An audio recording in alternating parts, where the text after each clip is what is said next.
मंगलम भगवान वीरो मंगलम गौतमोदय मंगलम कुंद कुंदाय जैन धर्मोस्तु मंगलम सर्वमंगल मांगल्यम सर्वकल्याणकारिकं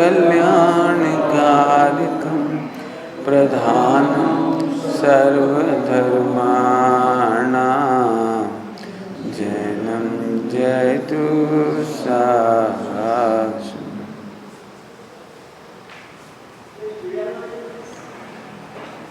चरणानियों का विषय लेने का मन है क्योंकि इस बार जो नागपुर प्रवास है उसमें पूरा पेरेंटिंग की चर्चा लेने का मन है, तो जो चर्चा सुबह नहीं हुई थी उसको अभी करेंगे।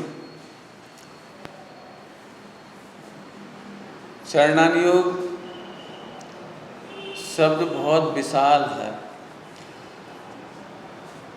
विश्व में जितने लोग दुखी हैं, स्ट्रेस में हैं, इरिटेशन में हैं, तलाक हो रहे हों, दुखी रह रहे हों, मन मुटाव हो, परेशान हो, चाहे कोई सा ही नाम ले लो, उसका एकमात्र कारण है जैन चरणानियों का अभाव। चाहे बीमारियां हो रही हों, चाहे कैंसर हो रहे हों, चाहे हार्ट अटैक हो रही हों, चाहे टीबी हो रही हो, चाहे बाल गिर रहे हों, माने जितनी बीमारियां हो रही हैं वो चरणानियोग के पालन नहीं करने से हो रहा है। तो इसलिए मैं चरणानियोग का बहुत विशद रूप बताना चाहता हूँ।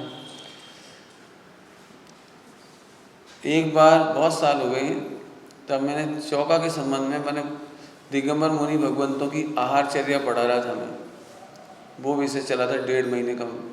6 डाला जी में से ले रहे थे मुनिराजों को आहार दान देना चाहिए। जब आहार दान का प्रकरण आया तो 1.5 महीना आहार दान का प्रकरण चला, क्योंकि उसमें पढ़ना भी चाहिए 46 दोष क्या है, 32 अंतराय क्या है। श्रावक की बहुत बड़ी गलतियां होती हैं आहार बनाने में। उस संबंधी मैंने 6 घंटे की चर्चा एक्स्ट्रा की थी। वो आहार चर्या के नाम से वो अलग प्रवचन है उसके, वो तो सभी को सुनना चाहिए। क्यों सुनना चाहिए? उसका मूल कारण ये है कि पहले घरों में जॉइंट फैमिली थी, बच्चे किताबों से नहीं सीखते। आजकल का ट्रेंड ये हो गया कि यदि किसी को दाल भी बनाना होती है ना, उसे नहीं आता समझ में, तो गूगल पे सर्च करिए मूंग की दाल कैसे बनाएं, तो उसमें रेसिपी आएगी। आप मूंग की दाल को धो करके इतना पानी में वो बॉईल करो।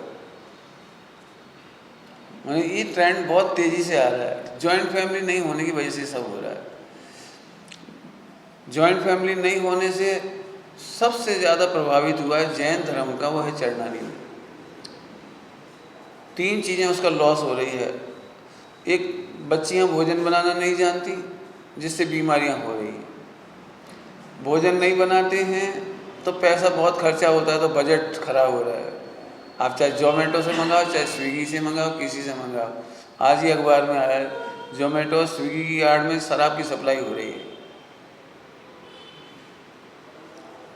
2 चीज़ें खराब हुई। सबसे बड़ी बात, जब भोजन नहीं बनाते हैं घर में तो रिश्ते प्रभावित होते हैं। घर घर में रिश्ते खराब हो रहे पति पत्नी के। आज से 50 साल पहले भी नहीं कहो, 25 साल पहले तक पति पत्नी के झगड़े 1% होते थे, सास बहू के झगड़े 99% होते थे। अभी सास बहू एक तरफ है, अब पति पत्नी के झगड़े 99% हैं और उनमें से करीब 50% तलाक हो जाते हैं। हालांकि 50% में ज़्यादा बोल गया, अभी भारत में इसका रेट 1% है।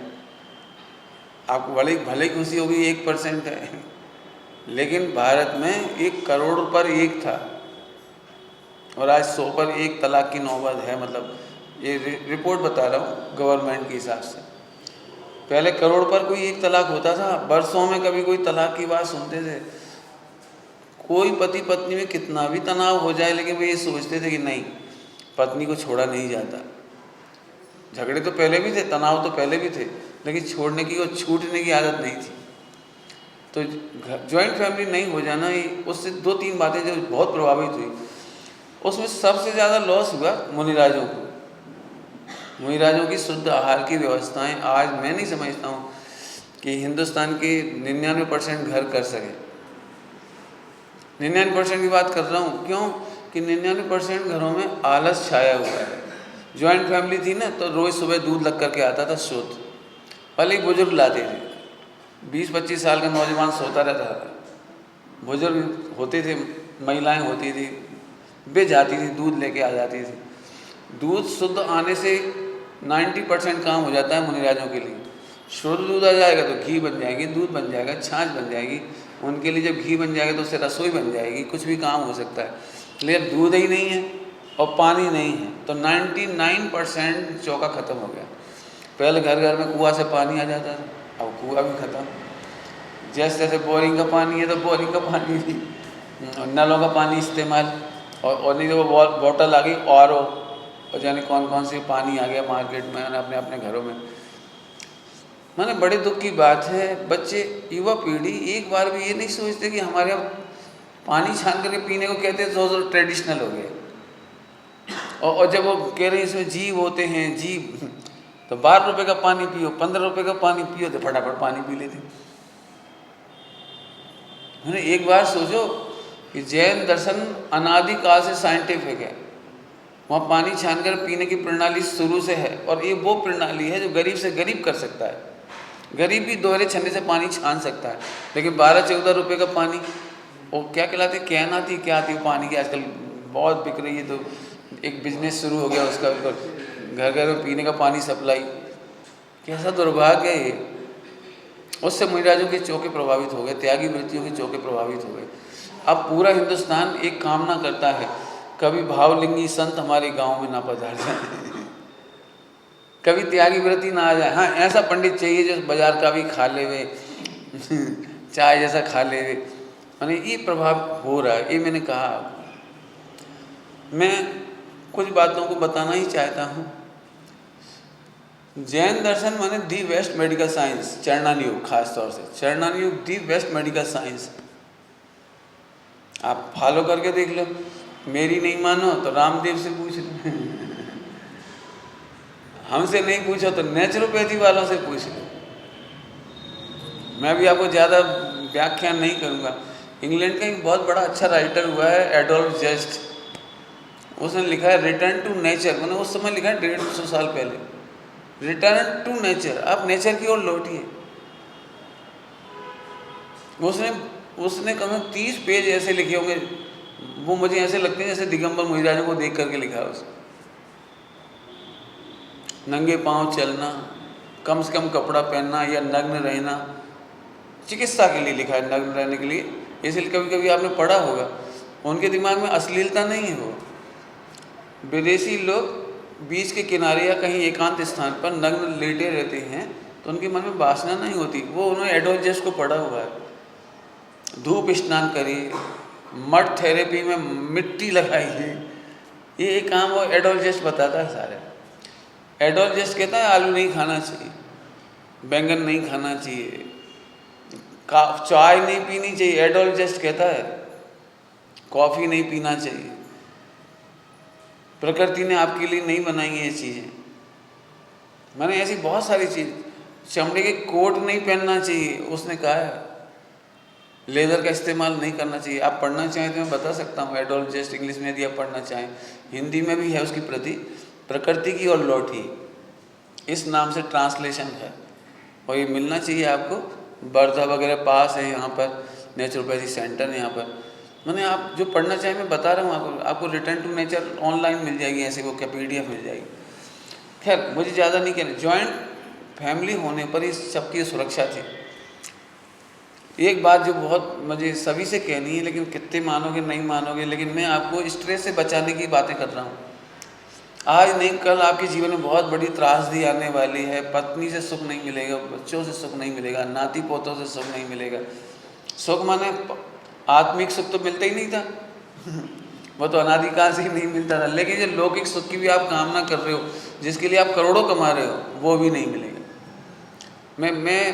मैं बहुत समाज से जुड़ा हुआ, तो मुझे बहुत देखने को मिल रहे हैं केस। अरबों और पति लोग भी अपनी पत्नी से सुखी नहीं हो पा रहे। चलो जैसे तैसे बच्ची की शादी कर दी, बहुत पढ़ी लिखी लड़की है, लड़के से, तो अभी वो तलाक लेने घूम रहा है। अरबों रुपया घर में इधर भी है उधर भी है, लेकिन लड़का तलाक लेने के लिए घूम रहा है। कल ही सुनने को मिली बात। परेशान है, भयंकर परेशान। उसका मूल कारण सुनोगे सभी लोग, कह तो रहा ही हूँ मैं आपसे, बच्चियों को लौकिक पढ़ाई नहीं आएगी तो चल सकता है, लेकिन यदि रसोई बनाना नहीं आती है तो कभी एक घर भी नहीं चल सकता, एक दिन नहीं चल सकता। मैं एक दिन कह रहा हूँ, एक दिन। लेकिन आज हो ये रहा है, बच्ची सुबह 7 बजे पढ़ने चली जाती है, फिर कोचिंग में चली जाती है, फिर पढ़ लिख कर वो अपडेट हो जाती है। वो अपडेट मैंने डॉक्टर बन जाती है, इंजीनियर बन जाती है, जो बन जाती है। आप क्या कल्पना करते हो बोलो? आप जा कर के देखो घरों में, दिगंबर मोहिराजू का चौका तो अब गया, वो तो उनके घर में मुश्किल ही हो गया। क्यों? जब पुण्यहीन होता है ना तो घर भी छोटे हो जाते हैं। पुण्यहीन होता है, पुण्य बढ़ता है बड़ों की सेवा से, बड़ों के आदर से, मुनि भगवंतों की सेवा से, धर्मात्माओं की सेवा से, देव सास गुरु की आराधना से, सटावसक से। अब जो बच्चे सुबह 7 बजे स्कूल चले गए, उनके जीवन में सटावसक गायब। रोजाना देव पूजा, स्वाध्याय, संयम, तप, दान, ये सब खत्म हो गया उसका। तो यदि आप मैं वैसी खराब भाषा में बोलूँ तो मैं ऐसे कहूँगा, ईसाइयों की सोची समझी चाल है कि इनको ईसाई मत बनाओ, लेकिन अपने अपने कल्चर से काट दो। समझ गए आप? भारत में पहले सुबह के स्कूल नहीं हुआ करते थे, 90% स्कूल 10 बजे के बाद चालू होते थे। प्रत्येक कल्चर का बच्चा, प्रत्येक कम्युनिटी का बच्चा अपने मंदिर जाता था सुबह सुबह, जो भी उसकी रूपरेखा होती थी वो करता था, बड़ों का आदर करता था। बच्चियाँ चौके में, रसोई में काम कराती थी, पानी छानना, झाड़ू लगाना, कपड़ा धोना, ये सब सीख जाती थी। मैंने ऑटोमेटिक एक अच्छी गृहिणी तैयार हो जाती थी। वो दूध तपाना है, फटाफट कपड़े धोने हैं, बहुत सारे काम रहते हैं। लेकिन आज बच्ची 7 बजे चली आती है, बच्चे 7 बजे चले आते हैं। परिणाम ये निकला कि घर की सारी शिक्षा से बिल्कुल वंचित रह गए वो। मेरा अब ईसाई कैसे बन गए सब? अब वहाँ जाके वो पढ़ी, ओ गॉड जीसस ब्लेस मी, वो करेंगे सारा। और जो प्रेयर है वही प्रेयर पढ़ेंगे, इंग्लिश में पढ़ेंगे, फिर उनका वही खान पान, वही लिटरेचर। अब हमारा बच्चा हमारे कल्चर और लिटरेचर से दूर हो गया। अब 20-22 साल की उम्र में पढ़ के आया, आज आप जाके देखो, किसी भी कम्युनिटी के लड़के से प्यार करना आम बात हो गई। इसमें क्या है? ये तुम लोगों ने सब वो बना रखा। अब जी ईसाई कल्चर का प्रभाव है, तो इसमें क्या रखा है? किसी से भी शादी करो, वो भी तो आदमी है। तुम लोगों ने सब समाज बांट रखी है। हम तो हरिजन हो, मोमोडन हो, कोई हो, लिबरल, वो मुझे बहुत चाहता है। ये तो क्या चाहता है भैया? मैंने होश ही नहीं बचा कुछ। अभी अलकात है, पुण्य तो इससे होता था, तो पुण्य तो का रास्ता खत्म हो गया। 2-2.5 कमरे बचते हैं आजकल वो फ्लैट सिस्टम में। अब 2-2.5 कमरों में शुद्धता की व्यवस्था कैसे होगी? हर महीने महिलाओं की जो अशुद्धि का समय है उसमें शुद्धता की व्यवस्था कैसे होगी? फिर बच्ची भी वही सीख जाएगी, सब छूते रहो, सब काम करते रहो। इसके बाद और आगे बढ़ो तो घर में बच्चों पर निगरानी नहीं रह पाती। मुझे अच्छी तरह से याद है, मैं बचपन में सुनता था, ताऊ जी नाराज होंगी। मैंने माँ बच्चे को ये नहीं कह सकती थी, बेटा हम तुम्हारा पक्ष लेंगे, दादा नाराज होंगे, दादी नहीं मानेगी, रात को मत खाओ। कभी कभार छिपा खिला देती थी, लेकिन भैया रात को मत खाओ, नहीं तो बहुत डांट पड़ेगी, तुम्हारे साथ साथ हमें भी डांट पड़ जाएगी। मैंने भय था। आज की तारीख में सड़कों पर जाके देख लो, मुझे तो इतना ताज्जुब हो रहा है, लड़के फिर भी शर्माते होंगे, लेकिन लड़की नहीं शर्माती। यहाँ से चली जा रहे बिल्कुल मोटरसाइकिल के ऊपर, लड़की बिल्कुल ऐसे बैठे, कैसे चली जा रही? 2 लड़कों के बीच में लड़की बैठी चली जा रही। ये बात कहने थोड़ी देर बुरी भी लग सकती है अपने मोक्ष मंडल या मंदिरों में या कहीं पे, लेकिन मैं आप सबसे एक बात कहता हूँ, मैं लेख दे सकता हूँ, आप लेख पढ़ के देख लीजिए। बच्चे जो देखते हैं वही सीखते हैं।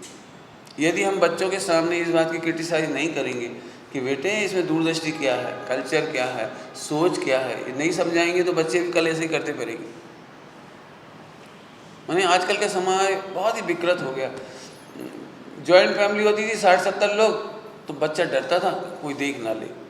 आजकल के बच्चे ज़्यादा पढ़ लिख जाने के बाद मालूम क्या बोलते हैं? पहले ज़माने में कहते थे कोई देख ना ले, कोई क्या कहेगा, कोई उंगली उठाएगा, ऐसा हमारे हिंदी में बोलते थे, आपके मराठी में जो भी बोलते होंगे। तो ट्रांसलेशन कर लेना आप। आजकल बच्चा कहता कोई क्या कर लेगा, क्यों? लड़की कमाती है 10-20 लाख रुपए, लड़का भी कमाता है, ना उसे मम्मी की चिंता, ना माँ पापा की, किसी की चिंता नहीं। आप ध्यान रखो, मैंने कहाँ से कहा, 3-4 साल के बच्चे को आपने अपने देव शास्त्र से दूर कर रहा है। अंग्रेजी पढ़ाई के चक्कर में अच्छी मॉडर्न पढ़ाई होना चाहिए, लड़की को पैरों पर खड़ा होना चाहिए, लड़की को लड़के से दबना नहीं चाहिए, डरना नहीं चाहिए, और कोई भी प्रॉब्लम आए तो अपने आप झट छोड़ के आ जाए। जी 90% पढ़ाई का सार है। लेकिन जब प्रैक्टिकल होता है ना, लड़की घर छोड़कर आती तो बहुत तकलीफ होती है। मरते मरते भी माँ बाप को ऐसा लगता है कि हमारी बेटी कैसे रहेगी। मैं ऐसे ऐसे भी घर देख रहा हूँ कि यदि तुमने पत्नी को तलाक दे दिया तो तुम्हारी बहन भी तलाक लेकर घर में आ गई। कैसा बुरा दृश्य है। मैंने कैसा लगता होगा, अपन तो तलाक के नाम पे कल्पना नहीं कर सकते। खैर जो भी हो, ये सब चरणानी युग की नहीं समझने से हो रहा है, ये कह रहा हूँ। जॉइंट फैमिली बड़ी ज़रूरत है, सट आवश्यक हमारे जीवन में कंपलसरी है।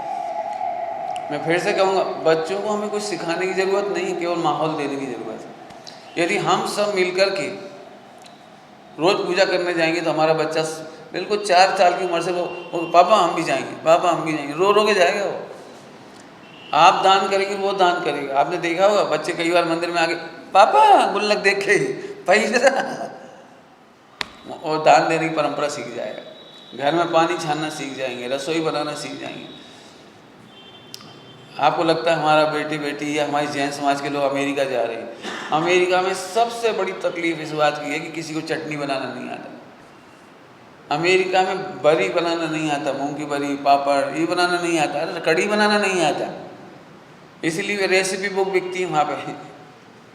वैसे तो कोई बनाना नहीं चाहते।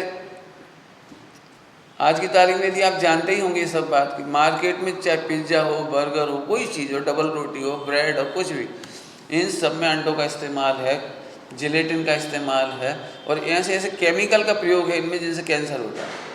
जैसे 35 साल तक कोई डबल रोटी खाता है, ब्रेड खाता है मार्केट की, तो कैंसर होता है, आपने पढ़ लिया होगा, न्यूज़पेपर में आ चुकी ये बात, कोर्ट में भी साबित हो गई ये बात।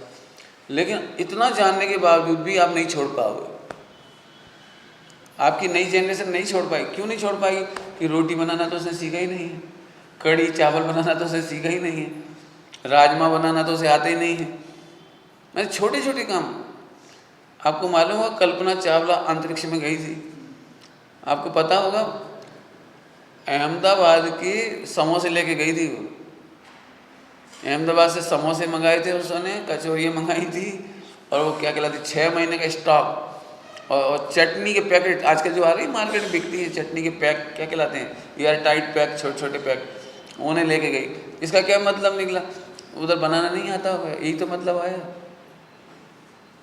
तो 2-3 चीज़ें बहुत प्रभावित हो रही हैं हमारा समाज में। मुनि वर्ग, त्यागी व्रति, विद्वानों का आदर सत्कार, आहार दान, एक ही प्रभावित। दूसरा स्वास्थ्य बहुत प्रभावित हुआ।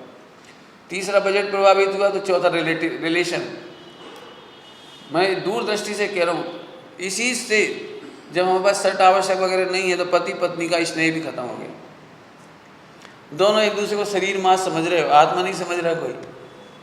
इन सब बातों से बचाने के लिए कुछ चर्चा अपन करना चाहेंगे।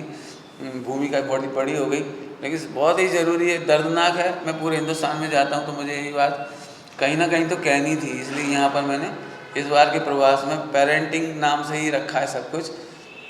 आप समझें और इन बातों का फॉलो आप ज़रूर कराएं। और यदि अपने जैन समाज के विद्यालय चलते हों तो उन्हें ये ज़रूर रिक्वेस्ट करिए सभी लोग मिल करके कि आप दोपहर के स्कूल चलाइए। मुझे गजपंथा गया था, अभी गजपंथा मुझे बहुत अच्छा लगता हूँ। बच्चों के स्कूल 11:30 पे चलते, हॉस्टल में रहने वाले बच्चे 11:30 बजे जाते, तो वहाँ मैं रोज़ देखता हूँ सारे बच्चे सुबह उठकर नहा धो करके भगवान की पूजा प्रक्षाल करते हैं, रोज़ करते हैं। शाम को भक्ति करते हैं, स्वाध्याय सुनते हैं। मैंने वो बच्चे ऑटोमेटिक उस रंग में रंगा रहे हैं। बाकी लगभग पूरे हिंदुस्तान में बहुत बुरी स्थिति है। हमने खरिया थाना का विद्यालय खोला तो उसका टाइम हमने 10 बजे का रखा और सबको बोल रखा है, सारे पेरेंट्स को, कि आप अपने बच्चों को अपने लिटरेचर और कल्चर से परिचित कराइए। बच्चियों को कह रखा है आप रसोई में जाइए। तो ऐसे विद्यालयों की ज़रूरत है। आज की तारीख में फिर मैं कहूँ, लड़के लड़कियों को रोटी बनाना नहीं आता, मैंने मेन काम नहीं आता, कमाना आता है। अब बच्चों की तरफ से बोलूँ तो आजकल के बच्चों की पढ़ाई मैं तो बिल्कुल पक्ष में नहीं हूँ, ऐसी होनी चाहिए। आप हो तो भले ही हो, क्यों नहीं होना चाहिए, उसका मूल कारण, एक सीए को जाके देखो 50% बूढ़ा है वो, एक इंजीनियर को जाके देखो 50% बूढ़ा, मतलब 12-14 घंटा की पढ़ाई, 8-10 साल, फिर 12-14 घंटा की नौकरी, पैसा अच्छा मिल रहा है 20-25 लाख, लेकिन 12-14 घंटा की नौकरी किससे कहते हैं। बैंकों में पहले 2:30 बजे ऑफ होता था कैश ट्रांजैक्शन, और इसके बाद 4-5 बजे उनकी छुट्टी हो जाती है, 5 बजे। आजकल तो पता ही नहीं, 10 भी बज सकती है, 12 भी बज सकती है। लड़कियां हों चाहे लड़के हों, बैंक में यदि जॉब कर रहे तो 12-14 घंटा, 10-12 घंटा की ड्यूटी आम बात हो गई, सुबह 10 से लेकर 10 तक। अब इसका हमारे हिसाब से क्या बोलना चाहिए, गन्ने का रस निकल जाता है ना, फिर बाद में जो क्या बचता है, आप जो भी बोलते हो अपनी मराठी में, वो फोक बचा उसका। ऐसे आजकल के लड़के बिल्कुल असमर्थ हो रहे हैं, जिसको बहुत ख़राब भाषा में हिंदी में कहते हैं नपुंसक हो रहे हैं, असमर्थ हो रहे हैं, कमज़ोर हो रहे हैं। पहले 12-14 घंटा की पढ़ाई में ज़रा देखो जाके अब सीए कैसे पढ़ाई कर रहा है, तो पहले उसका तब तेल निकल जाता है, और फिर नौकरी करने जाए तब तेल निकल जाता है, और फिर बच्चों को पालने में मेरी भाषा तो ऐसी है, 25 साल पढ़ाई, 25 साल कमाई, 25 साल दवाई, इसके बाद विदाई, निपट गया बच्चा बेचारा। लेकिन इन 75 सालों में जो मैं कह रहा हूँ, उसमें देव सास गुरु तो गायब जैसे हो गए। ये तो आज आप मंदिर में प्रेम से हो इसलिए मिल गई, आ गए, नहीं तो आए कौन। यदि यही प्रवचन कल रख लिया जाए, परसों रख लिया जाए, तो मेरे ख्याल से संख्या तो निश्चित ही कम हो जाएगी। लेकिन अच्छा है आप पधारे, अपन लोग मिल बांट करके चर्चा करेंगे। चलो स्टेप अप होते हैं अपन लोग। मैं चाहूँगा कि चरणानियों का अच्छे से पढ़ाई भी करें और स्वरूप समझकर उसका पालन भी करें। इसमें आपका हित है, सुख है। मैंने सब बातें बता दी आपको, उन सब का पालन होगा तो ये आपको 4 स्टेप पर जो कमजोरियां हो रही हैं वो दूर हो जाएंगी। आइए, सबसे पहले विवाह करना कोई अपराध नहीं है, लेकिन विवाह का स्वरूप ही नहीं समझते, ये बहुत अपराध है। मेरे से पूछो तो मैंने अपनी डायरी में बहुत साल पहले लिखा था, ब्रह्मचारी होने से भी असंख्यात गुना पुरुषार्थ और तपस्या का काम है विवाह करना। मैंने लिखा है और वो मैं आज अभी आपको प्रूव कराऊंगा, 5-7 दिनों में मैं प्रूव करूंगा। जिनमें बहुत सामर्थ्य हो, बहुत तपस्या कर सकते हों, बहुत इच्छाओं का निरोध कर सकते हों, वे लोग विवाह के योग्य होते। बहुत ताकत चाहिए। जैसे इसके लिए बहुत सीधी बात करूं, आजकल के बच्चों को समझाना चाहते हैं हम आपके माध्यम से।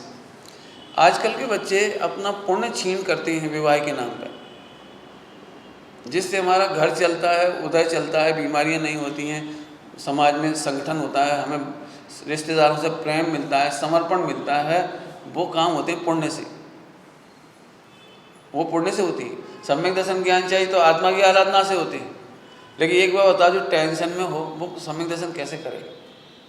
जिस घर में माहौल ही प्रेम का ना हो, वातावरण ना हो, दिन भर किचकिच होती हो, वो आत्मा का अनुभव कैसे करे? तो विवाह करने में पहले गणित समझाता हूँ, थोड़ा सा गणित समझाता हूँ, फिर आपको समझाऊंगा। सभी लोग ध्यान से सुनना। इस पर मैंने एक लेख लिखा है पूरा, वो छपा भी अपने यहाँ से, जो अपने यहाँ डॉक्टर राकेश जी की मिसेज है ना, हाँ, उनकी जो PhD है, और इसके बाद एक संस्कार सुधा भी छापी थी उन्होंने, उसमें वो लेख छापा है। आजकल के बच्चों को बहुत समझाना चाह रहे हैं, आपको भी समझाना चाह रहे हैं कि आप भी एक माहौल देंगे तो वो समझेंगे ये बात। लड़के लड़कियों को एक दिमाग में ये बात आ गई कि मम्मी पापा हमारे जीवन साथी का चयन नहीं कर सकते। वो तो हम ही ढूंढेंगे। तुम क्या जानो, रहना तो हमें है। हर लड़के लड़की का एक डायलॉग है, रहना तो हमें, तुम क्या जानो। मतलब लगभग हर लड़के लड़की का दिमाग ये है। अब शायद उन्हें वो कहानी बड़ी बेकार लगेगी आने वाले समय में, जब वो मैना सुंदरी और श्रीपाल चरित पढ़ेंगी कि पिताजी ने कहा बेटा तुम बोलो अपने मनपसंद किस राजकुमार से शादी करना है। तो कहती नहीं पिताजी ये हमारे लिए कलंक है, आप हो, हम आपके होते हुए हमें क्या करना है। तो फिर मैं तुम्हें एक अच्छा पति दूंगा। कि पिताजी आप भी क्या दोगे, यदि मेरा उदय नहीं होगा तो आप कैसे दोगे, और मेरे जो भाग्य में लिखा है वो तो मिलेगा ही। अच्छा तो भाग्य बढ़ा कि हम, अब झगड़ा तो बड़ा है लेकिन हमें वो श्रद्धा कितनी अच्छी लगती है जो माता पिता में विश्वास।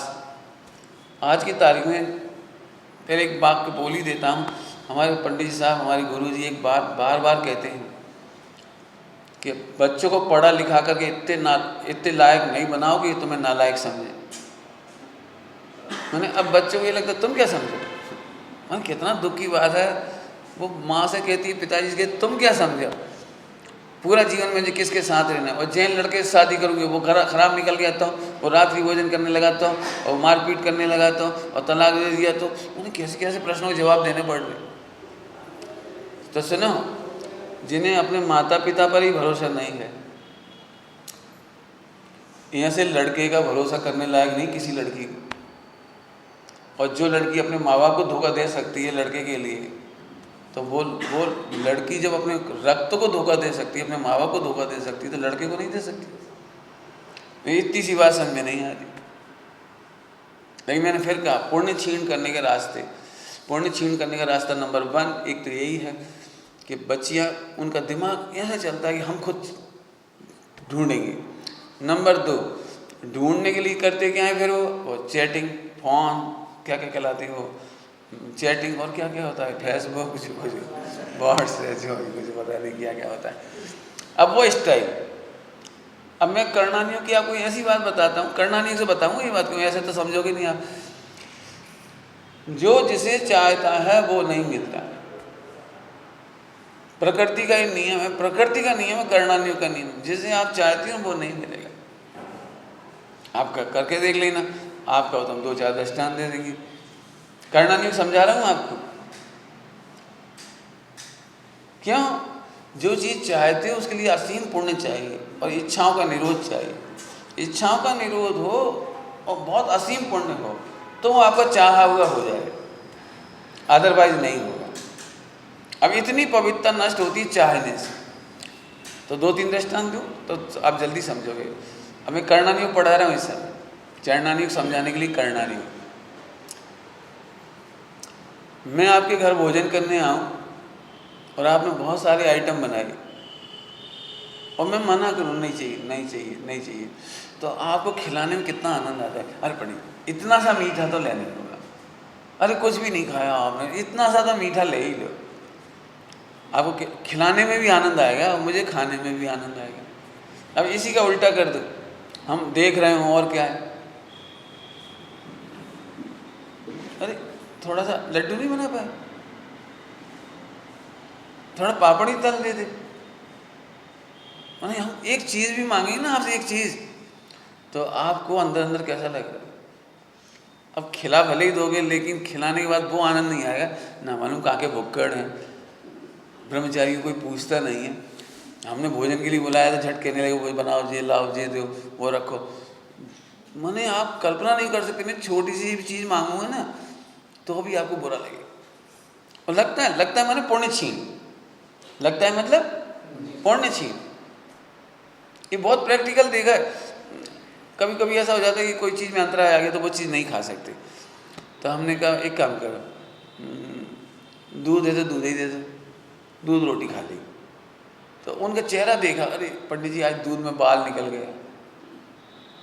तो उस उनकी जो पीड़ा देखी ना चेहरे की, उस दिन से मैंने प्रतिज्ञा कर लिया वो कहेंगे ही नहीं। 1-2 बार हमें कहा चलो कोई बात नहीं, नींबू से दे दो, नींबू के रस से हम नमक लगा के खा ली। अंतराय हो गया कोई चीज़ में, अशुद्ध हो गई तो कोई दिक्कत नहीं, ऐसे खा ली। तो उनका जो चेहरा देखने लायक था, पंडित जी आज ही नींबू नहीं है, वैसे नींबू रहता है। मिला का मिला नहीं, उन्हें भी तकलीफ हुई, अपने को भी मांगने की तकलीफ हुई। मैंने उस दिन से प्रतिज्ञा कर ली, अपन कुछ नहीं मांगे। उन पर नमक हो तो नमक दे देंगे, नींबू हो तो नींबू देंगे, दही होगा तो दही देंगे, पापड़ होगा तो पापड़ देंगे, अपने को नहीं डिमांड कर। मैं आपसे छोटी छोटी चीज़ भी कहूँ ना, एक काम करना, आप भोजन बना रहे हो, कड़ी बना ली, चलो आप बना भी लोगे, लेकिन फिर सारे मंदिर में बेचारे कह रहे थे कड़ी, फिर अच्छे से बन गई, उन्होंने अच्छे से खा लिया, मन भर के खा लिया, मतलब बात उठेगी वो कड़ी तो ना, कड़ी क्यों खाई? इसका मतलब जो चाहते हो वो चीज़ नहीं मिलती। नंबर 1, मिल भी जाती है तो सामने वाले दातार को कष्ट होता है, मैंने अंदर अंदर उसकी भक्ति खत्म हो जाती है। एक दृष्टांत हो गया। ऐसे ही जो लड़के लड़कियों के पीछे घूमते रहते हैं, वही वही सोचते रहते हैं, माँ बाप को इग्नोर करते रहते हैं, परमेश्वर को इग्नोर करते रहते हैं, कहीं ना कहीं से मिलना चाहिए बस, ये सब पुण्य क्षीणता के साधन हुए। चाहे वो शादी के पहले सड़कों पे खड़े रहे, चाहे वो फ़ोन पे बात करते रहें, चाहे कॉलेजों में बात करते रहें, चाहे कहीं ढूंढते रहें, ये सब पुण्य क्षीणता के कारण है। आप कल्पना तो करो, रामचंद्र जी के लिए सीता जैसी पत्नी कैसे मिली होगी, अंजना जैसी पत्नी कैसे मिली होगी।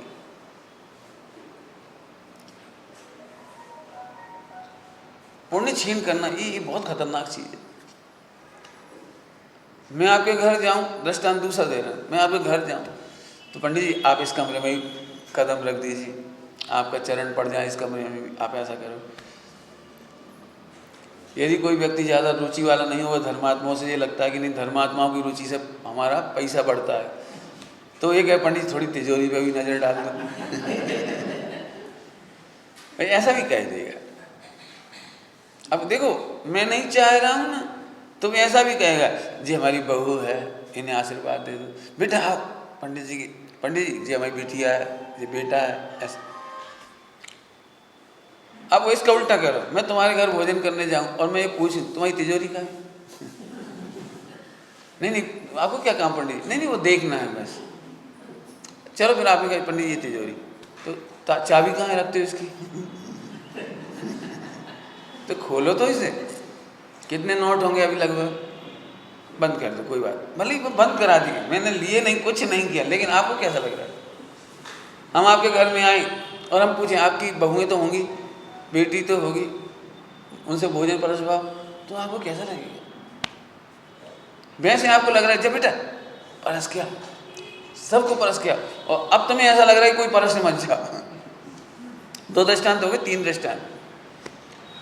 मैं फिर कह रहा हूँ, आप जितना चाहते हो उससे आपका पुण्य घटता है, और नहीं चाहने पर पुण्य बढ़ता है। आप यदि मैं समय सार जी की भाषा में कहूँ तो तुम ज्ञेयों को जानने के लिए उत्सुक हो तो ज्ञानावर्णी क्रम बनता है, और जब ज्ञेयों को जानने की उत्सुकता नहीं है तो लोकालोक झलकता है, आप सर्वज्ञ हो जाते हो, लोकालोक जानने में जाता है। अब तो हो गए 4-5 एग्जाम्पल। बोलो, आजकल के बच्चों को मुझे समझाना चाहता हूँ कि बेटे जितनी तुम तत्परता से लड़कियों के चक्कर में हो, वही तुम्हारी तलाक का कारण है। जितने तुम्हारी मोबाइल में बातें हो रही हैं ना, चैटिंग हो रही है, यही मोबाइल लड़कियों के तलाक का कारण है, पति से अलगाव का कारण है। लड़के को पता लग जाता है, ब्लैकमेलिंग जरा में होती है। एक लड़का जरा में ब्लैकमेल करता है, अखबार पढ़ लो रोजाना के उठा करके, तुम्हारी शादी होने वाली है, तुम्हारी बातें और चैटिंग की कॉपी भेज देंगे पति के पास, और नहीं तो हमारी इच्छा के अनुसार पैसे भेजते रहो, नहीं तो हमारी इच्छा के अनुसार शरीर सौंपते रहो। ब्लैकमेलिंग चलती रही। एक भी बिटिया को मैं कहूँगा अभी आगे आकर के, एक भी बच्चों को भी जब तक पढ़ाई पूरी ना हो जाए, कम से कम जब तक पढ़ाई पूरी नहीं हो जाए, ये एंड्रॉइड मोबाइल का इस्तेमाल नहीं करना चाहिए।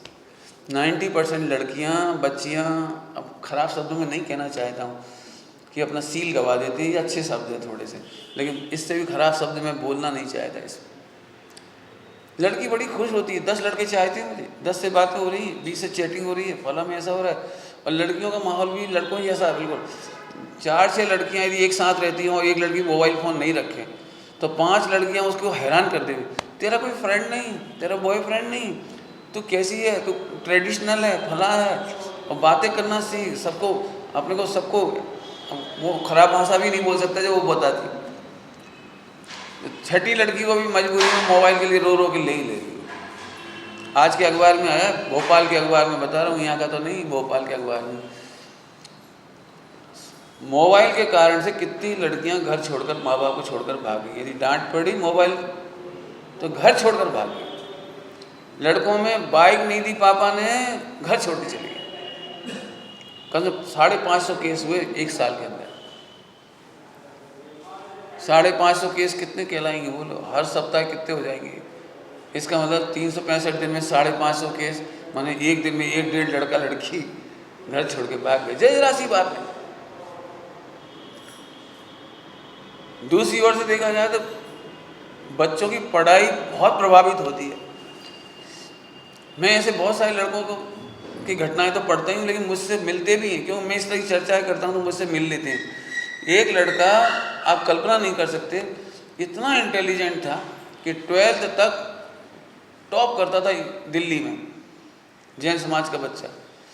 और फिर उसने क्या कहलाता है अपना CA की पढ़ाई करने के लिए तैयारी करी।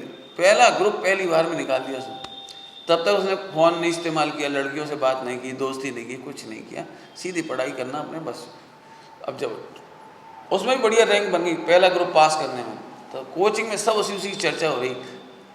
लड़कियां भी आगे आने लगी, बातचीत करने लगी, ऐसा वैसा, नंबर लेने लगे, फ्रेंड रिक्वेस्ट, बातचीत, ये वो। अब उसको भी ओवर अभिमान हो गया कि मैं तो बहुत अच्छा हूँ। अब लड़कियों से बातचीत चालू हो गई, घूमना फिरना चालू हो गया, बाहर सब मस्ती चालू हो गई, वो सब चालू हो गया। मोबाइल, लड़का भी करोड़पति अरबपति बाप का बेटा है। 7 चांस में भी सेकंड ग्रुप नहीं निकाल पाया। अब जैसे 2-3 बार नहीं निकाल पाए ना, तो घर में स्ट्रेस, खुद को भी परेशानी, फ्रेंड तो वहीं छूट छाट गए सारे के सारे। एक दिन उस लड़के ने कम 60-70 गोलियां बताई उसने। हालांकि मैं विश्वास नहीं कर पाता कि इतनी सारी गोली खाई होंगी उसने। नींद की गोलियां खा ली, 3 दिन 3 रात कंटिन्यू सोता रहा। बड़ी मुश्किल से उसे बचाया, बड़ी मुश्किल से। वो तो कह रहे 60-70, मुझे तो बिलीव नहीं होता, लेकिन उन दवाओं के असर से आज तक वो बच्चा मेंटली डिस्टर्ब है। मरने के बारे में सोचता रहता जब देखो जब। बड़ी मुश्किल से अभी हमारे पास आया था 10 लक्षण में, तब उसने सारी रिपोर्ट बताई। हमने कहा बेटे, यदि मैं उनकी पूरी साइकोलॉजी समझाऊँ ना, जरा भी अट्रैक्शन खड़ा होता लड़कियों के प्रति, तो 40 मिनट का पीरियड में पढ़ाई बिल्कुल नहीं होती। वो वहीं देखता रहे, देख क्यों नहीं रही, बात क्यों नहीं कर रही, मुस्कुरा क्यों नहीं रही, कल क्यों देख रही थी, कब देखेगी, इधर इधर नजर रहेगी। अब पढ़ाई में बिल्कुल दिमाग नहीं उसका। घर जाकर के वही स्कूल, लड़की हुई। इसलिए मेरा तो बहुत कहना है, 21-22 साल जब तक पढ़ाई पूरी ना हो जाए, बच्चियों को 100% मोबाइल से बचना चाहिए। यदि पढ़ाई बचाए रखनी हो, और ये फालतू मेंटली, आप अखबार उठा के देखो, 16 साल की लड़की बेंगलोर छोड़ करके भोपाल में अपने दोस्त से, जो फेसबुक पर दोस्त बना था, उससे मिलने आ गई। वो कह रही मैं सबको छोड़ के आ गई, अब तुम्हारे साथ रहूँगी। और लड़के को तब तक तो अच्छा लगा, आ गई। अब ले कहाँ जाए वो, खुद ही बच्चा 18 साल का है, घर ले जा नहीं सकता, कमाता है नहीं, घर है नहीं उसके पास। अब उसे कहा तुम वापस जाओ।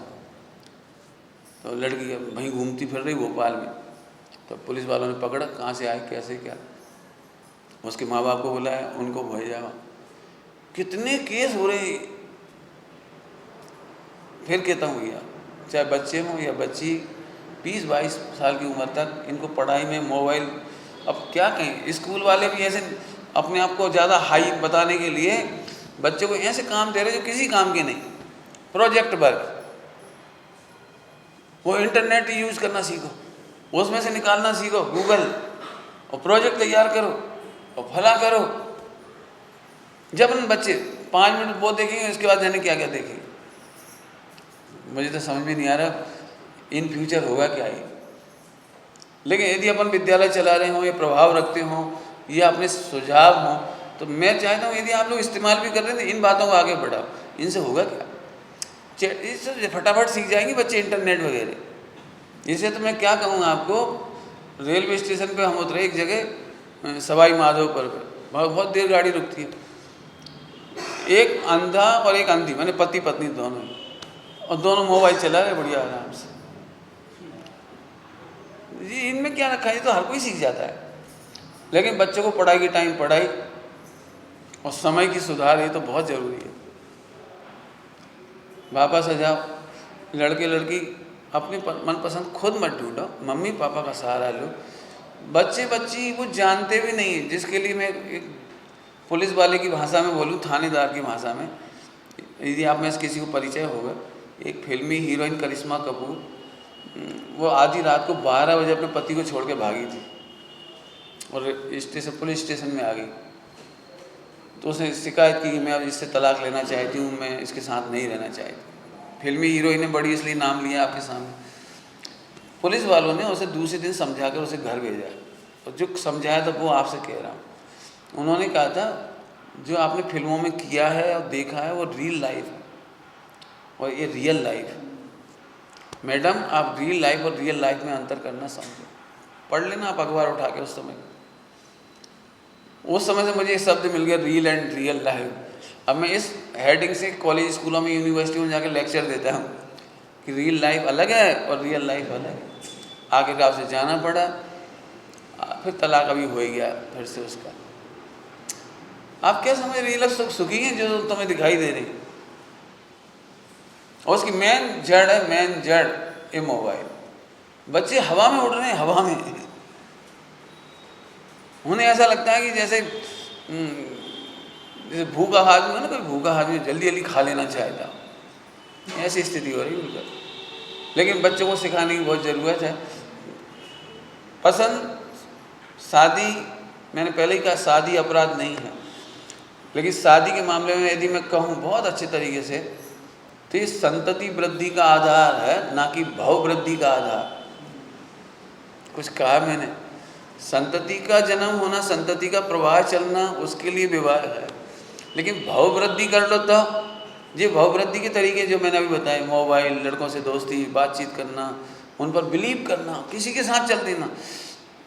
गजपंथा में तो अभी स्थिति इतनी खराब लगी इस मामले में कि ऊपर थोड़ा बहुत अच्छा स्थान लगता है, थोड़ा सा तो घूमते ही रहते स्कूल कॉलेज के लड़के लड़की, और उन्हें ये भी नहीं लग रहा है कोई आ रहा है कि नहीं आ रहा है। ऐसी बुरी हालत है। अब वहाँ कायदे से तो मैं बोलूँगा उन लोगों की पुलिस चौकी स्थापित करवाओ, यहाँ किसी को एंटर नहीं होना चाहिए। ये धार्मिक स्थल है, यहाँ पर ब्रह्मचारिणी भी आती हैं, साध्वियाँ भी आती हैं, साधु भी आते हैं, और उन्हें कोई से मतलब नहीं। खुलेआम घूम रहे हैं, फोटो खींच रहे हैं, बैठ रहे, उठ रहे, उल्टे सीधे काम कर रहे हैं। तीर्थ क्षेत्रों की पवित्रता मर्यादा खत्म होती है। आप सोचो भैया, घर का माहौल इतना अच्छा होना चाहिए, बच्चे कितना अच्छा पढ़ें, कितना अच्छा सोचें। आई बात, अब एक स्टेप और अब हो जा रही, आप सबसे कहना पड़ रही है बात। आजकल हम लोगों ने बहुत छूट दे रखी है, समझ लो छूट, या उन्होंने ले रखी है, यूँ समझ लो, अपन ने दे रखी है, उन्होंने ले रखी है। वो ये है कि सगाई हुई और बातचीत से मोबाइल फोन रात दिन। सच्ची घटना है, आज से 20 साल पुरानी घटना है। गुना में एक बच्ची की सगाई जबलपुर हो गई। कोई बात नहीं, वो भी वहाँ इकलौता था, ये भी यहाँ इकलौती थी। बहुत अच्छा, सब कुछ अच्छा था, वैसे देखा जाए सब अच्छा था। तो अब फ़ोन पे बात चालू हो गई, अब रात को 3-3 बजे तक बात चालू। चलो अब लड़की बेचारी करती रही बात, लेकिन एक छोटी सी गलती से वो तलाक मतलब शादी कैंसिल हो गई, माने सगाई छूट गई। वो बात ये थी, लड़का थोड़ा अपने आप में ओवर स्मार्ट था। वो वहाँ से मिस कॉल करता था, वो कहता था तुम लगाओ, समझ गए? मैंने वहाँ से मिस कॉल भेजता था, अब तुम लगाओ, समझ गए होगे, ताकि मोबाइल का खर्चा ससुर का हो, हमारा पैसा खर्च नहीं हो। उसने मोबाइल पर वहाँ से इतनी सी गलती उसे लेट हुई। जब ये अभी ऐसा कर रहा है कि रोज़ के रोज़ मुझे लगाना पड़ता है, पूरा पैसा मोबाइल का मेरा जाता है 3 बजे रात तक, मुझे खुद एक फ़ोन नहीं लगा सकता। आप कल्पना नहीं करते हो सगाई टूटी। मैं नहीं, जिनवाणी ये कहती है, जब तक 7 फेरे नहीं हो जाते हैं तब तक शादी नहीं समझिए आप, उसे पत्नी नहीं समझिए। ये केवल एक समय है केवल इसके लिए कि अब आप भी नहीं भटको, वो भी नहीं भटके और उनके लोग तैयारियां कर सके शादी की। लेकिन जब तक अंतिम राउंड नहीं होता है तब तक पत्नी नहीं बनती वो। लेकिन आजकल इतनी ऐसी ऐसी बातें हो रही हैं जिनसे सगाई टूट जाती है। बच्चों को ज़्यादा ज़्यादा तो नहीं, बातें क्या करेंगे बताओ, बातें क्या करेंगे, इतनी हल्के स्तर की बातें जो मैं तो कह भी नहीं सकता हूँ, जो बच्चे बताते हैं, टूट जाता रिश्ता। और एक और काम खराब, बिल्कुल जो बहुत खराब, मेरे को तो मैं खुला डिस्कशन चाहता हूँ युवाओं से। कोई युवाओं खड़े होकर मुझे बताएं कि ये कौन से लिटरेचर को शोभा देता है, कौन से कल्चर को शोभा देता है, कहाँ से आप लाए हुए। सगाई के बाद और शादी के पहले घूमने जाना, लड़की नाना प्रकार की ड्रेस और फ़ोटो खींचना, प्री वेडिंग करना, क्या कहलाता है वो, और होटलों में जाना, जगह जगह घूमते फिरना लड़की के साथ, और चाय जैसे फ़ोटो खींच लेना पहले ही, और शादी नहीं हुई तब। अभी फ़ोटो क्या होंगे बताओ, अगले लड़के से जब बातचीत चलेगी तो ये फ़ोटो क्या करेंगे। खुल करके बातें बता देना लड़कियों को अपनी, सब बात नहीं, हद दर्जे की बात। और एक स्टेप अप चलो, अभी पता नहीं आपको कैसी लगती, मुझे नहीं मालूम, सुनता हूँ, मैंने तो देखा नहीं, कभी जाने का काम नहीं पड़ता, लेकिन नए नए नाम, प्री वेडिंग, प्री हनीमून, अभी अभी सुना। और ये को क्या कहलाता है वो, महिला संगीत,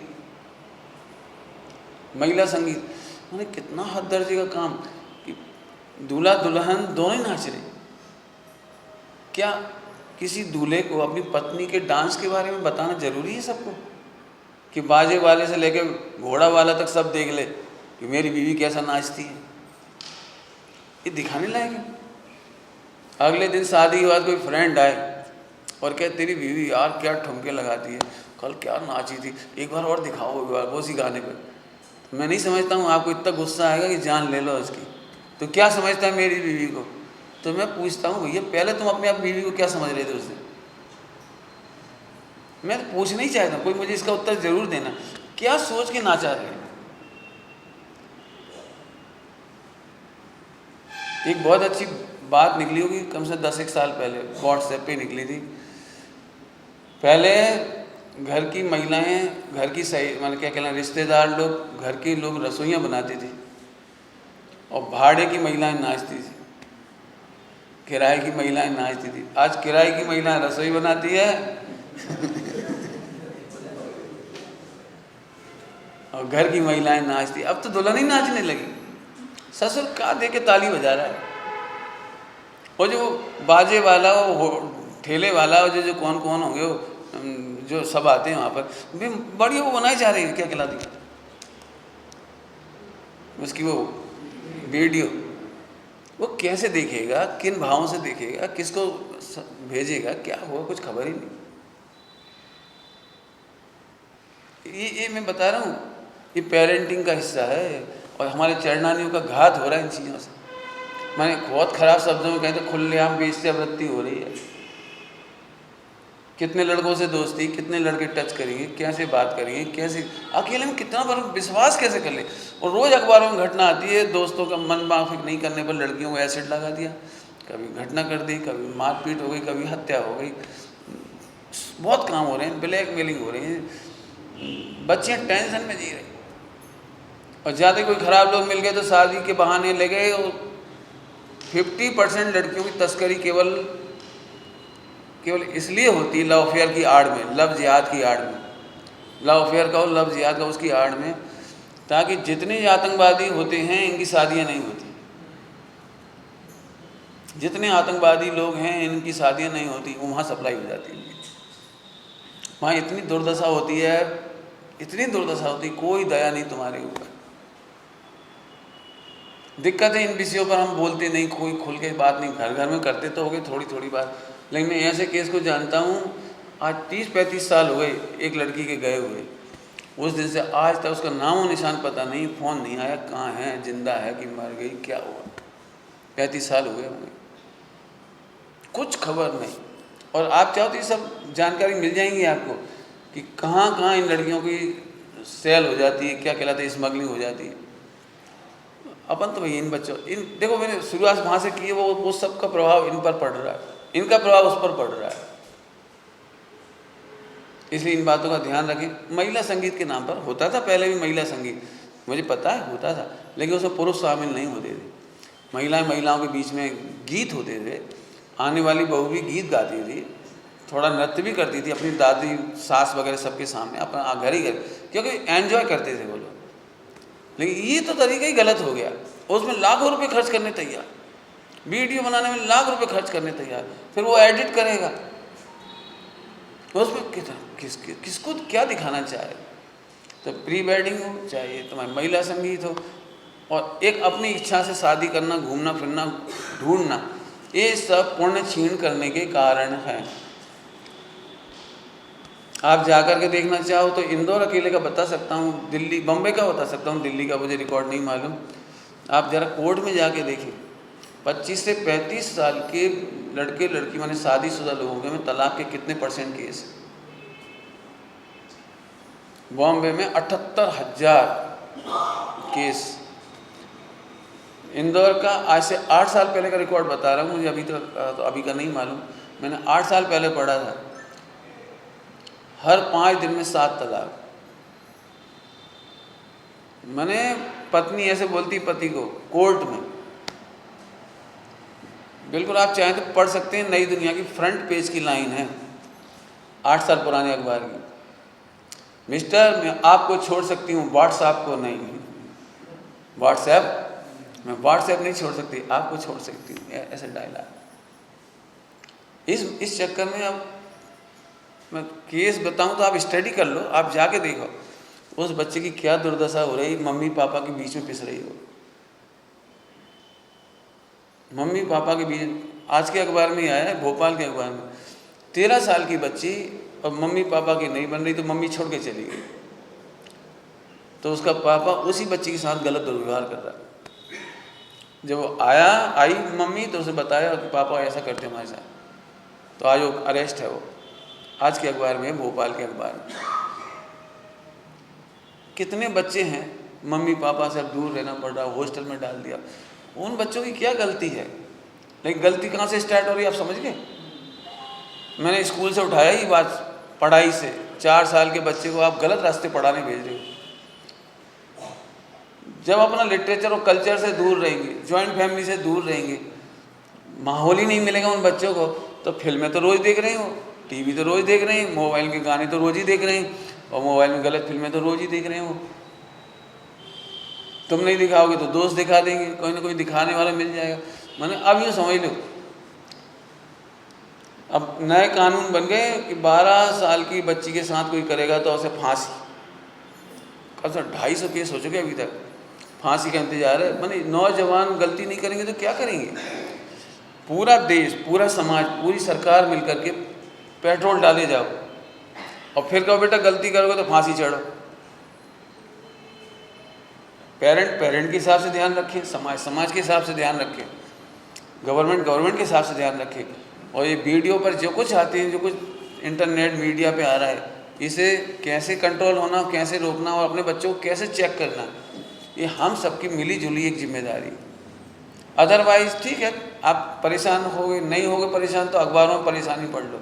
आज नहीं कल आपका घर झुलसने वाला है, आज नहीं कल आपकी संतान प्रभावित होगी और आप प्रभावित होगे।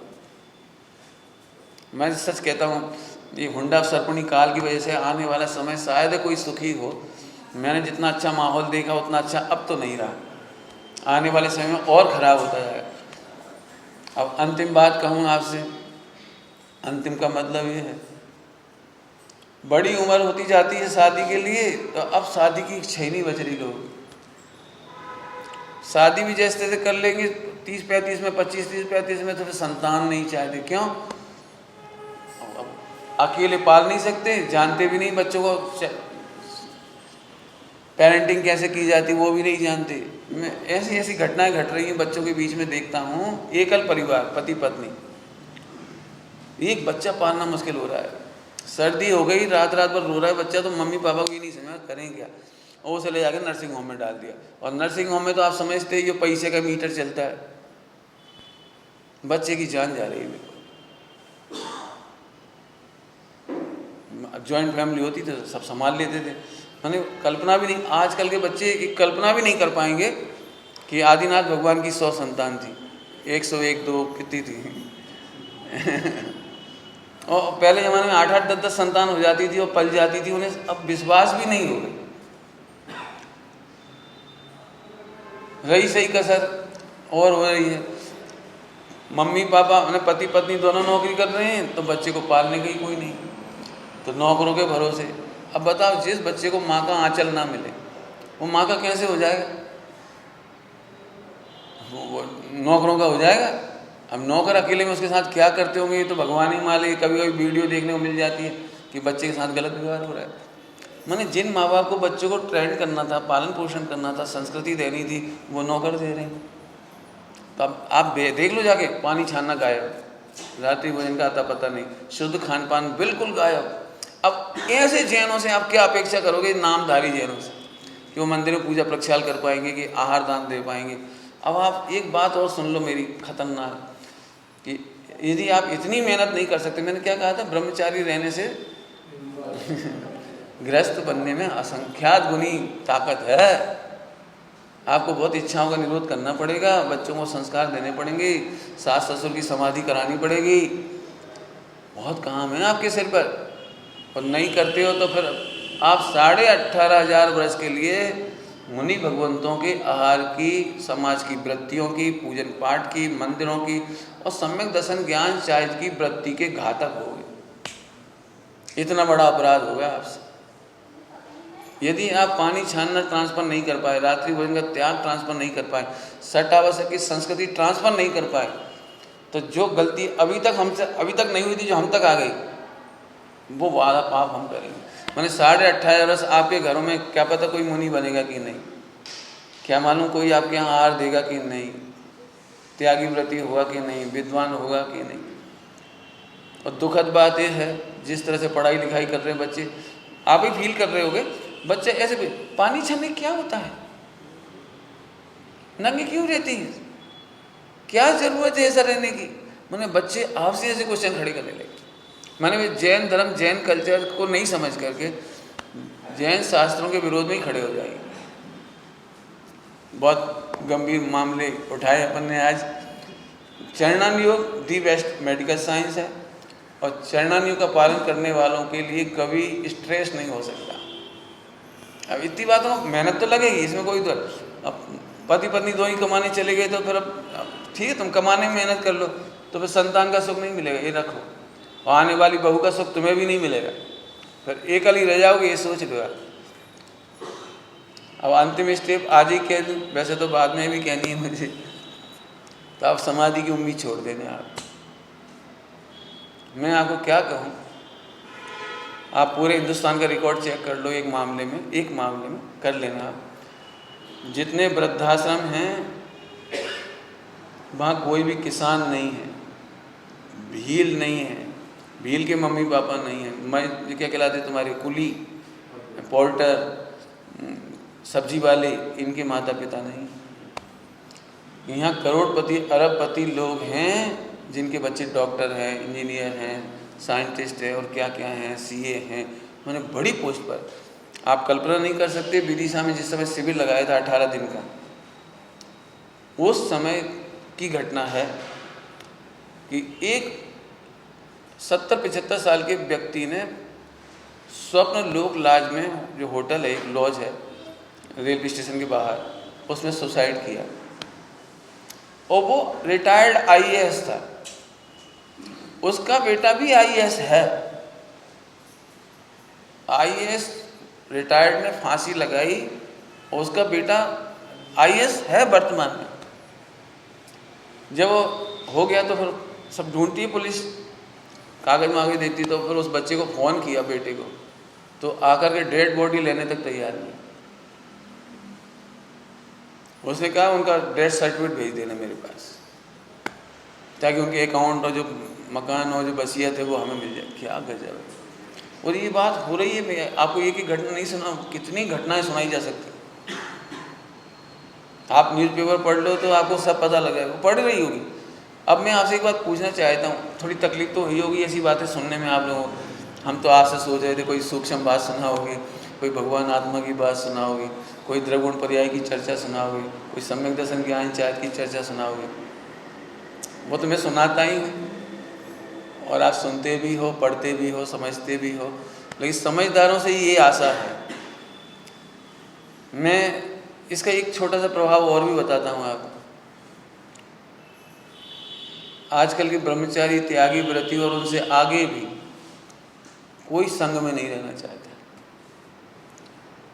क्यों? संग में रहने के लिए कर्तव्य करने पड़ेंगे। यदि मैं मुनि संग में रहूँगा तो उनकी समाधि करानी पड़ेगी, रोज़ परिचर्या करनी पड़ेगी, कोई बीमार होंगे तो उनकी रोज़ सेवा करनी पड़ेगी, मालिश करनी पड़ेगी।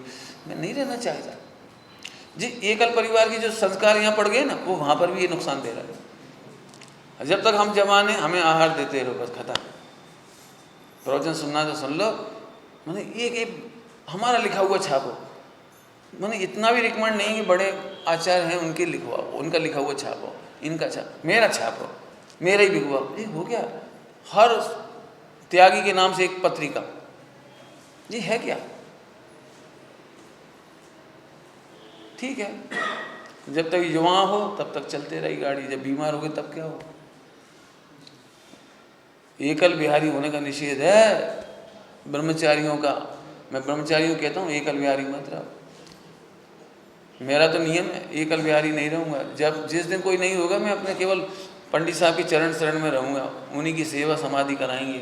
जितने भाई बहन वहाँ रहते हैं उनकी सेवा करेंगे, वो हमारा बड़ा गौरव है।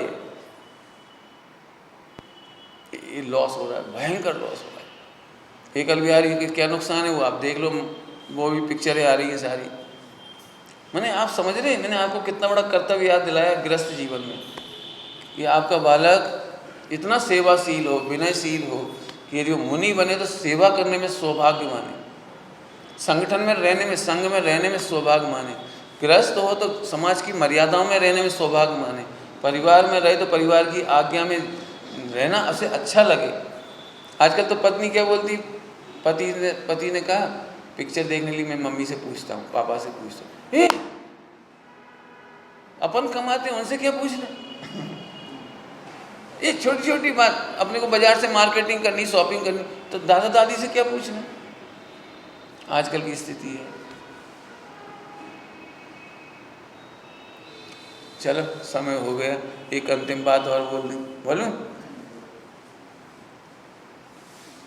अब समाधि दुर्लभ होती जा रही, कराने वाले भी नहीं है और करने वाले भी। एलोपैथी के भरोसे रहने वाले आईसीयू में मर रहे हैं।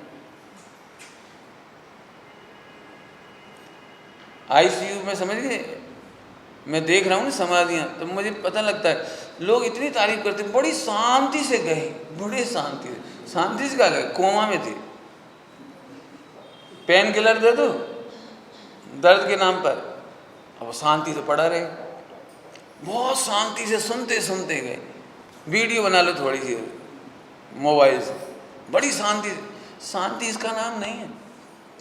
सुनो, यदि आप एलोपैथी के आदी हो तो आपकी समाधि नहीं हो सकती। पेन किलर खाने के बाद समाधि नहीं होती। तड़प हो, भेद विज्ञान हो, विश्वास हो मैं आत्मा हूँ, देह मैं नहीं हूँ, देह का परिणमन, देह में मैं भिन्न हूँ, होने तो तड़पन, और देह छूट जाए, सुनो ये समाधि है। जितने नकली बातें हो गई सारी, नाम समाधि से लिखना और दवाइयाँ खा के बेहोश हो गए। इसलिए मैं कहता हूँ भैया, यदि असली समाधि भी अब दुर्लभ ही हो जाएगी, सम्यक दर्शन की तरह समाधि भी दुर्लभ है।